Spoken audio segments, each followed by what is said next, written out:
তাদের মন মানসিকতা ঘোরার জন্য আছে এই জন্য।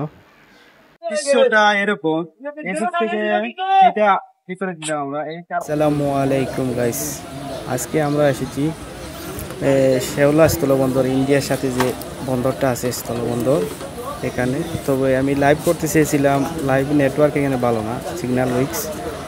আর একটু আগে ইন্ডিয়ান দুইটা ট্রাক গেছে। আর বর্তমান অবস্থা দেখেন, এই সামনে যে একটা গেট দেখতেছেন, আমি যদি জুম করে দেখাই, এইটার পরে মধ্যবর্তী কিছু জায়গা আছে, 100 মিটার হবে, এরপরে ইন্ডিয়ার গেট। এই গ্রিন কালার হয়তো দেখতে পাচ্ছেন না, জানি না, ইন্ডিয়ার গেট। তখন ওখানে গেলে চেক ইন করে তারপরে ভিতরে ঢুকে তারপরে যায়। তো অনেকে বলছে যে ইন্ডিয়া আমাদের দেশের থেকে অনেক উন্নত। আর আমাদের দেশের স্থলবন্দরের দৃশ্য এরকম, গেটের দৃশ্য, আর এদিকে এরকম, মানে এখানে শুধু কয়লা পাথর এগুলো আসে, খাদ্যদ্রব্য বা অন্য কোনো কিছু আসে না। বর্তমান অবস্থা এরকম, অলস সময়, এত ব্যস্ত নয়। তো আমরা ঘুরতে ঘুরতে হঠাৎ চলে আসলাম আর কি। এখানে কোনো প্যাসেঞ্জার বা যাত্রী দেখতেছি না। বিজিবিরা ক্লান্ত না, বসে বসে অলস সময় কাটাচ্ছে।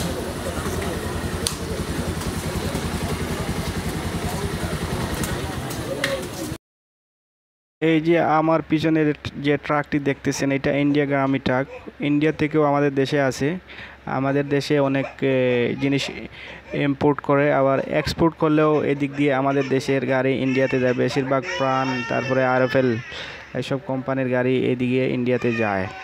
আর এখনকার গাড়ি অনেক ভালো। যখন পাথর বা কয়লা আনলোড করা হয় তখন হাইড্রোলিক দিয়ে আনলোড করতে পারে, আগে লেবার লাগতো। তো এখন এটা হাইড্রোলিক হওয়াতে অনেক সুবিধা, ইজি এবং কুইক প্রসেস। আর আর এখান দিয়ে যারা ইন্ডিয়াতে যায় ভ্রমণের জন্য, এদিক দিয়ে চেক ইন করে যায়, আবার ইন্ডিয়া থেকে আবার এইদিকে রিটার্ন ব্যাক করে। আজকে কোনো প্যাসেঞ্জার দেখতেছি না, তবে অন্য যে কোনো সময় প্যাসেঞ্জার থাকে, যাওয়া আসা হয়। কারণ ইন্ডিয়াতে আমাদের দেশের লোক প্রচুর যায় চিকিৎসা করানোর জন্য বা কেউ ভ্রমণ করার জন্য। ইন্ডিয়া অত্যন্ত সুন্দর একটি দেশ, সেখানে ভ্রমণ করতে মানে মানুষ খুবই যায় আমাদের দেশ থেকে। এই ট্রাক দেখেন আমার পিছনে যাইতেছে, এটা ইন্ডিয়া যাবে। আর সাধারণত আমাদের দেশের মানুষ এখানে ঘুরতে আসে, আর এটা বিশাল আকৃতির। আমি গেটে আসি, প্রায় 2 স্কোয়ার কিলোমিটার হবে, মানে ছোটো ছোটো বাউন্ডারি দিয়ে কয়লা রাখার জন্য রাখছে আর কি। ভেতরের দিকটা এরকম, প্রত্যেক বাউন্ডারির ভিতরে এরকম এরিয়া, মিনিমাম 500 স্কোয়ার মিটার। আর এখানে আমার পিছনে একটা আন্ডার কনস্ট্রাকশন কাজ চলতেছে বিল্ডিংয়ের, ওই দেখেন। আর এখানে দেখেন কিছু পর্যটকরাও আসছে, আর এখানে পাথর স্ম্যাশ করা হয়। এখানে পাথর আছে, আর ওই স্টিল স্ট্রাকচার যেটা, এটা কাম চলতেছে। আর ওই ইন্ডিয়ার পতাকা দেখা, আগে কোনো দিন এই পতাকা দেখি নাই, এখান থেকে একদম নিকটে লাগে পতাকা। আর আমরা একটা ফ্লটের ভিতরে ঢুকছি, এটা তাদের প্রশাসনিক ভবন হবে। আর এটা গেট। আর সর্বোপরি এরকমই স্টিল স্ট্রাকচার দিয়ে কাজ চলতেছে, আর কিছু নাই ভিতরে। আর সবগুলা এরকম সিমিলারই, এরকম অনেকগুলো আছে। সাথে থাকুন বাইরের দৃশ্যটা দেখার জন্য।